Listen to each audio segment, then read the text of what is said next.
సరైనటువంటి దృక్పథం కాదు కదా. ఇక ఇంటర్నేషనల్ అఫైర్స్ విషయానికి వస్తే, ఇరాన్ ఈ భూమి మీద లేకుండా చేస్తాం, భారీ దాడులు చేస్తాము అని చెప్పి ప్రకటించిన ట్రంప్ ఎందుకు వెనక్కి తగ్గారు సార్? గత 3 రోజులుగా అమెరికా ఇరాన్ పై దాడుల్ని ఆపేసింది. దాడుల్ని ఆపడం వ్యూహాత్మకమా సార్? ఎందుకు ఆపినట్టు? కారణాలు ఏంటి? అంటే మెయిన్ గా మీకు ఇంటర్నేషనల్ న్యూయార్క్ టైమ్స్ కూడా ప్రచురించింది, మీకు ట్రంప్ మిలిటరీ అడ్వైజర్లతో సమావేశమయ్యారు. ఆ సమావేశంలో జెడి వ్యాన్స్ తో పాటు మిలిటరీ అడ్వైజర్లు చెప్పింది ఏంటంటే, మీరు ఇలాగే యుద్ధం కొనసాగిస్తూ పోతే మనకే కష్టం అని. ఎందుకు కష్టం అంటే, ఈ వార్లో వాడుతున్న మిసైల్స్ కానీ ఆయుధాలకు కానీ వార్లో వినియోగించబడే సంఖ్య ఎక్కువ ఉంటుంది ఫ్యాక్టరీల ప్రొడక్షన్ సంఖ్యతో పోలిస్తే.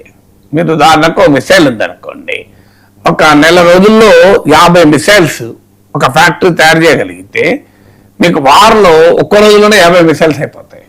అందువల్ల ఇప్పుడు కూడా weapons consumed by war, the rate at which, simple mathematics సూత్రం ఇది మీకు, the rate at which war consumes weapons is always higher than rate at which factories produce the weapons.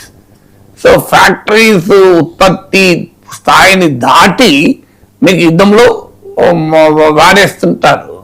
So దీనివల్ల ఏమవుతుందంటే, ఇప్పుడు అమెరికాలో ఒక పెద్ద ఛాలెంజ్ ఇవ్వాల. అమెరికాకు ఆయుధాల షార్టేజ్ ఏర్పడుతుంది. ముఖ్యంగా ఇప్పుడు Patriot missiles, air defence missiles, ఇలాంటి అనేక రకాల ఆయుధాల కొరత ఏర్పడింది.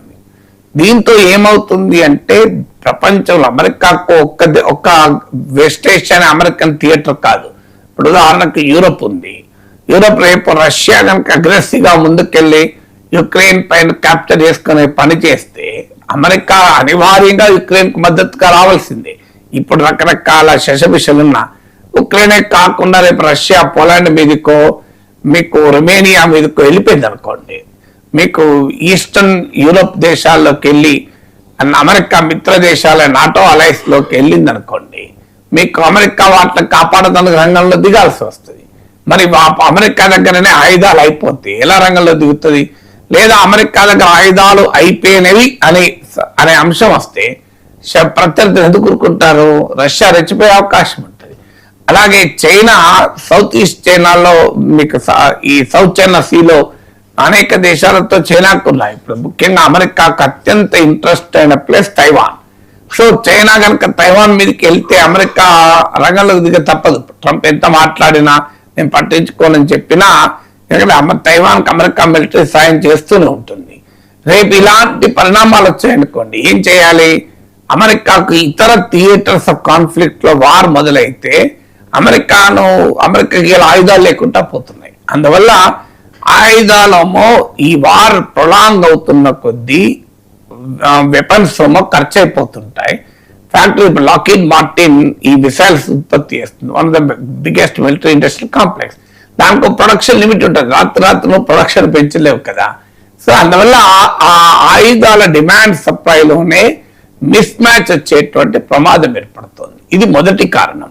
రెండో కారణం ఏంటంటే, ఈ వార్లో కొలిక్కి రావడం లేదు.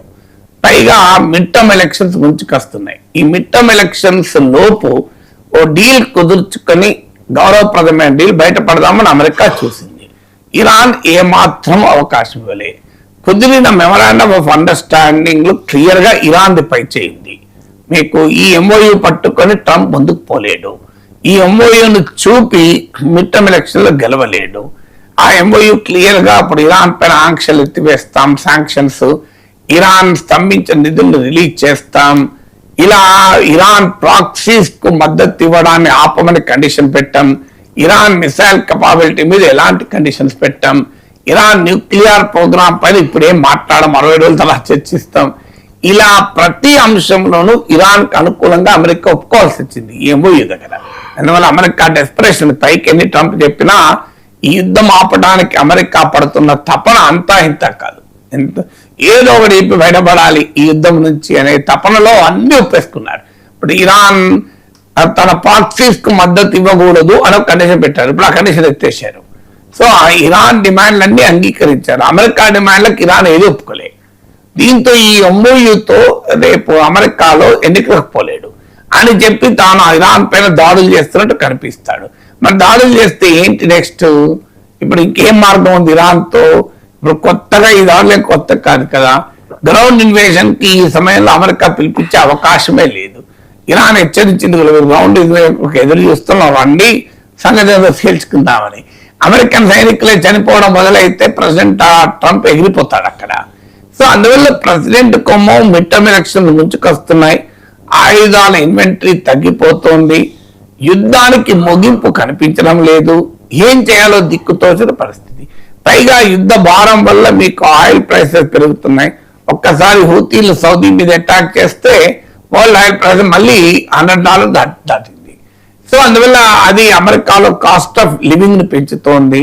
సో ఈ గందరగోళం నుంచి బయటపడటానికి ట్రంప్ వేసిన ఎత్తుగడ ఏంటంటే, నేను యుద్ధం తాత్కాలికంగా ఆపుతున్నాను, కారణం నాకు డిప్లొమసీ కనబడుతోంది, ఇరాన్ వాళ్ళు చర్చలు రెడీ అయ్యారు, అది తెలిసి నేను ఆపుతున్నా అంటున్నాడు. ఇరాన్ వాళ్ళు వెంటనే ప్రకటించారు, అలాంటిది ఏమీ లేదు, మేము ట్రంప్తో చర్చిస్తలేం, అమెరికాతో చర్చిస్తలేం, చర్చించే ప్రసక్తే లేదు, మేము ఒమన్తో చర్చించేది స్ట్రెయిట్ ఆఫ్ హార్మూజ్ పైన మా గ్రిప్ ఎలా ఉండాలో చర్చిస్తున్నాం అని చెప్పారు. సో అందువల్ల ట్రంప్కి ఏమీ తప్పదు. అందుకే ఒకరోజు దాడులు చేస్తానని బెదిరిస్తాడు, మరోసారి ఆపుతున్నానంటాడు. సో తాను ఇరాన్ చర్చలకు రెడీ అవుతోంది, ఇరాన్ డెస్పరేట్ గా డీల్ కోరుతోంది. ఈ యాక్షన్స్ అన్ని ఎందుకు చేస్తాడంటే తన ప్రజలకు ఒక హాని చెప్పుకోవాలి, తానే గెలిచాను అని. అది రియాలిటీలో కనబడం లేదు గ్రౌండ్ పైన. సో అందువల్ల అమెరికా ప్రజల్ని మభ్య పెట్టడానికి ఈ ఎత్తుగడలన్నీ వేస్తుంటాడు తప్ప America lost its appetite for this war. ఈ యుద్ధం పైన కోరికలు చచ్చిపోయింది అమెరికాకి. ఎందుకంటే ఇరాన్ పైన ఒక్క బాంబు వేస్తే ఇరాన్ వెళ్ళి వెంటనే కువైట్ పైన, బెహ్రెన్ పైన, యుఏఈ పైన దాడి చేస్తుంది. గల్ఫ్ దేశాలు ఆల్రెడీ తలపట్టుకొని కూర్చున్నాయి, ఎంతకాలం దీన్ని భరించాలి అని.